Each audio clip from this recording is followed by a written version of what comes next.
자, 이준석의 새 직함 국회의원입니다. 네 번째 도전 만에 된 거네요, 이번에는요. 일단 이거 얘기 본격적으로 하기 전에 그동안 선거 과정에서 있었던 여러 모습이 있는데 가장 대표적인 모습 한 두 가지만 좀 저희가 정리했습니다. 확인해 보시죠. 내가 이 힘들게 버티고 있는 아들 앞에서 내가 힘들지라고 얘기하면 우리 아들이 무너지겠구나. 그래서 제가 정말 눈물을 삼키고 돌아서고 아무 일이 없는 것처럼 준수가 엄마 냉장고에 밥 해놨으니 내일 아침 챙겨 먹어. 그러고는 집을 나왔습니다. 큰 길로 가면 됐지. 국회의원이 되는 데 필요하고 그리고 주민들의 선택을 받는데 필요한 것은 진정성 하나였구나라는 생각을 느끼게 된 그런 선거였습니다. 자, 화면으로 좀 정리해 볼까요? 사수 끝에 이제 국회의원에 당선이 된 건데요. 화면 보시죠. 뭐 그동안 이제 노원 쪽에 대해서 계속 안 되다가 이번에는 경기 화성을 해서 됐는데, 자, 사수 끝에 여의도 입성한 이준석 성공 요인은 과연 무엇일까요? 여기 세 가지 정도의 어떤 사례인데 영상으로 본 거는 부모님, 특히 어머님의 어떤 눈물의 호소, 이게 영향을 줬을까? 그리고 앞서서 뭐 48시간 무방수세. 근데 이건 다른 후보들도 많이 했거든요. 그런데 보면은 총 9페이지 분량의 공보물이 있는데 이게 자필 공보물이래요. 직접 쓰고 그린 거예요, 이거를. 쓰고 그린 거를 대량으로 만들어서 공보물로 배포를 했다는 건데 본인이 막 썼어요, 보니까. 필기체네요. 쓴 글이네요, 직접. 9페이지 분량을 썼답니다. 저것도 정성이라면 정성인 건데. 자, 이준호 대변인. 여론조사상 지지율에서 지던 이준석 후보 승리했어요. 이거 결정적 원인은 어디 있다고 봐야 되는 겁니까? 두 가지 요인이 있는 것 같아요. 한 가지 요인에 결정적으로 딱 됐다기보다는요. 일단 공영훈 후보, 상대 후보 공영훈 후보가 예. 일단 결격 사유가 좀 심각하게 나왔었지요. 이제 아빠 찬스 이런 문제가 또 있었었고요. 또 딸의 또 이제 취업 의혹도 좀 있었었고 그런 이제 논란들이 좀 불거지는 그렇죠, 후보라는 있었죠. 거죠. 근데 거기 대비되는 게 딱 이준석이 마침 그 지역에 출마를 한 겁니다. 본인이 자력으로 본인이 하버드까지 나왔지 않습니까? 나왔고 본인이 또 대외적으로 이제 브레인으로 활동을 많이 했었어요. 거기다가 본인이 저렇게 정성스럽게 자필로 되게 이준석 후보 되게 악필이거든요. 지금 저기 자세히 보시면 공보물에 되게 바르게 써 있어요. 저걸 한 번에 써서 된 게 아니라 여러 번. 악필인데 저 정도 썼으면. 그러니까 엄청 여러 번 쓴 거예요. 그중에 제일 잘 된 걸 골랐을 것 같다. 그렇죠. 예. 그렇게 해서 정성을 쏟았기 때문에 아마 유권자들한테. 특이하긴 하네요. 자필로 쓴 공보물을 배포하는 거는. 근데 되게 영리하게 잘한 겁니다, 저거는. 그리고 본인이 이제 가족이 지금 결혼을 안 했지 않습니까? 그래서 어머니가 나와서 저렇게 모성으로 이제 신금 울리는 저런 이야기를 울먹이면서 했을 때 보는 유권자들은 입소문이 금방 돕니다. 옛날에 무슨 일이 있었냐면은 부산의 한 후보는요, 지금 이번 떨어지신 분인데 그분은 자기 부인이 선거 석 달 전에 돌아가셨어요. 마침 우연찮게 암으로 돌아가셨는데 그게 어떻게 소문이 났냐면은 돌아가실 때 유언이 여보 이번에 꼭 당선되세요 라고 말을 했는데 그게 실제 했는지 아닌지 모릅니다. 근데 어쨌든 그게 그 지역에는 굉장히 신금 울리는 말이 된 거예요. 몇 번을 도전했다가 안 됐었으니까 돌아가는 마지막 순간까지도 배우자의 당선을 기원했다. 이제 이런저런 이제 감정을 건드리는 저런 선거 전략은요. 이번에 이준석 후보가 제대로 성공적으로 보여준 아주 성공적인 케이스라고 할 수 있을 것 같아요. 눈물의 호소, 이게 좀 영향을 준 거 아니냐 이런 분석이신데요. 자, 이제 많은 분들이 궁금해하고 계시죠. 이준석 개혁신당 대표의 향후 정치적인 행보는 어떤 모습일까? 그동안 사실 국민의힘 내에서 여러 가지 내홍과 갈등이 있은 상태에서 당을 나가서 새로운 당을 만들고 그 과정에서 또 우여곡절이 있었는데 결국 본인이 당선이 되고 개혁신당은 비례의석을 2석을 확보해서 총 3석을 가진 정당이 된 상태거든요. 화면 좀 보겠습니다. 자, 여기 보시면요. 개혁신당이 의석수는 적지만 차원이 다른 의정활동으로 윤석열 정부의 뭐 이런 어떤 문제된 잘못된 지점들을 지적해 나가는 정치를 하겠다. 어떤 본인의 포부 뭐 이런 걸 할텐데 이제 궁금해지는 거예요. 자, 이와 관련된 목소리 좀 들어보겠습니다. 저한테 만약 좀 역할이 주어진다면 저는 윤석열 정부에게 제 개인적으로 뭐 제가 뭐 한 서사를 빼놓고라도 예. 지금 저는 윤석열 정부가 하는 일들에 동의하지 않습니다. 저는 당장 이번에 최상병과 박정훈 대령에 관한 건도 당장 저는 총선 이후에 윤석열 대통령이 풀어내셔야 된다 이렇게 보는 거고 예. 이 주장을 하는 건 선명한 야당이죠. 다음 대선 나갑니까? 다음 대선이 몇 년 남았죠? 3년이요. 확실합니까? 예. 자, 화면 보시죠. 뭐 벌써부터 무슨 대선 주자, 뭐 한국의 마크롱이 될 수 있다. 이거 좀 천하람 당선인이 이렇게 얘기해요. 아무도 예상치 못한 지역구 승리를 거뒀다. 이런 거 감안하면 뭔가 대선 관련된 주제에 면모가 있는 거 아니야. 한국의 마크롱도 될 수 있는 거 아니냐. 이렇게 전망을 해놨는데 조승현 부위원장. 여기서 좀 궁금한 거는요.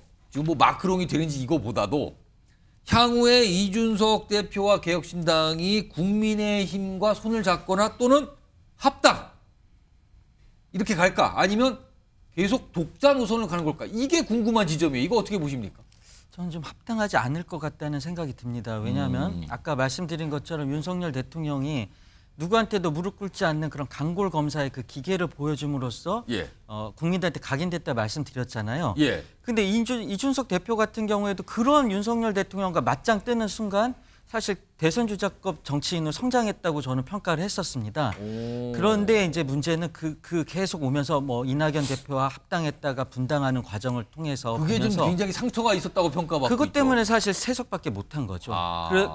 그게 만약에 잘 대화 타협을 통해서 정치를 만약에 제대로 했다면은 훨씬 더 좋은 성과를 낼 수 있었을 까 저는 예상을 해보는데, 그러니까 이준석 대표도 윤석열 대통령만큼이나 어떤 타협과 조정을 못하는 그런 좋게 말하면 기계가 있고 안 좋게 말하면 정치인으로서는 조금 뭐랄까 이거는 제 판단이죠. 이제 세대가 다르니까 제가 뭐 이게 주제 넘게 평가할 수는 없지만은 그렇지만 제가 봤을 때는 더 많은 세대, 더 넓은 세대가 공감하고 소통할 수 있는 그렇게 해야지 정치인으로서 더 성장할 수 있다는 생각이 저는 좀 들어요. 근데 그런 부분에서 확실히 부족하다는 생각이 드니까 예. 또 윤석열 대통령하고도 아까 계속 대립하는 뭐 그런 스탠스로 갈 것 같다는 생각이 드는 게 오늘도 방송에서 임기 3년 그게 확실합니까? 이게 사실 재밌어요. 재미있고 그렇지만 이게 어떻게 보면 정치인으로서 이게 예. 마이너스가 될 수도 있다는 생각이 들어요. 그래서 대립할 것 같다는 생각이 저는 듭니다. 소속 변호사는 어떻게 전망하세요? 국민의힘과 뭐 손을 잡거나 또는 같이 뭐 합하거나 아니면 그게 아닌 반대 방향으로 독자 노선을 계속 가는 거 어떻게 전망하십니까?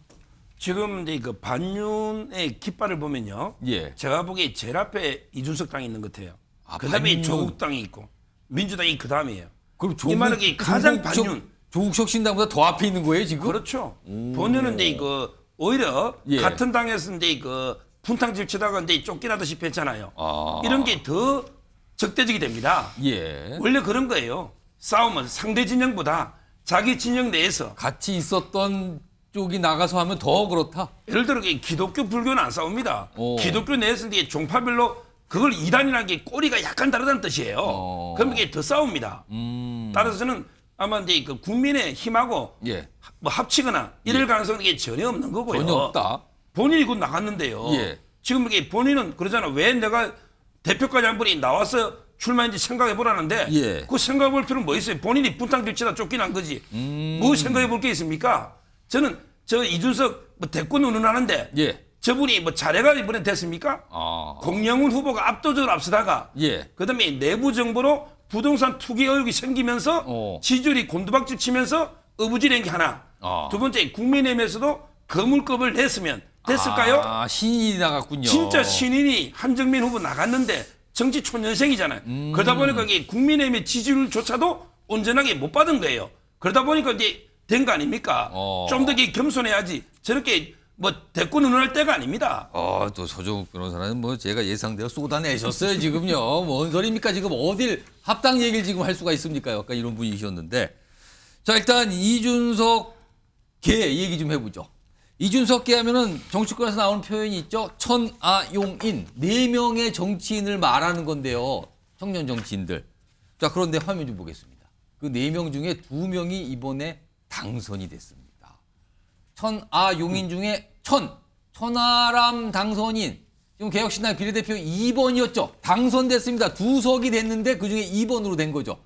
그리고 다른 2명은 안 됐고요.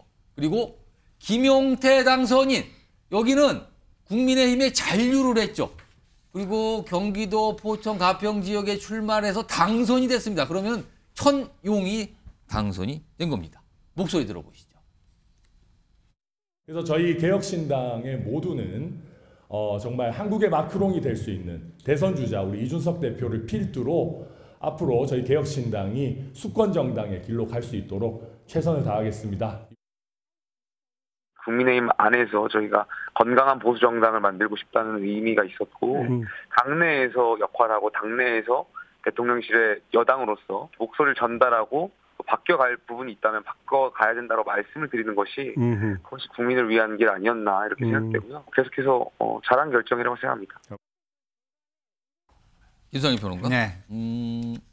지금 이준석 대표와 함께했던 천하용인의 3명 중에서 1명만 비례대표. 네. 근데 남아있던 김용태 당선인은 국민의힘의 이름으로 네. 지역구에 당선이 됐어요. 그렇죠. 이거 어떻게 봐야 되는 거죠? 이거를 보면은 이준석 대표가 대권 주자를 논하기에는 아직 한참 이르다. 요 현상이 지금. 네, 이런 생각이 드는 게요. 이준석 대표가 누굽니까? 정말 혜성처럼 나타나서 보수 정당에 진짜 누구도 해결하지 못하는 박근혜 탄핵의 강을 예. 이끌고 모세처럼 이끌고 건넌 젊은 정치인이에요. 예. 그때 모든 사람들이 그 모습을 보면서 전율을 느꼈어요. 오.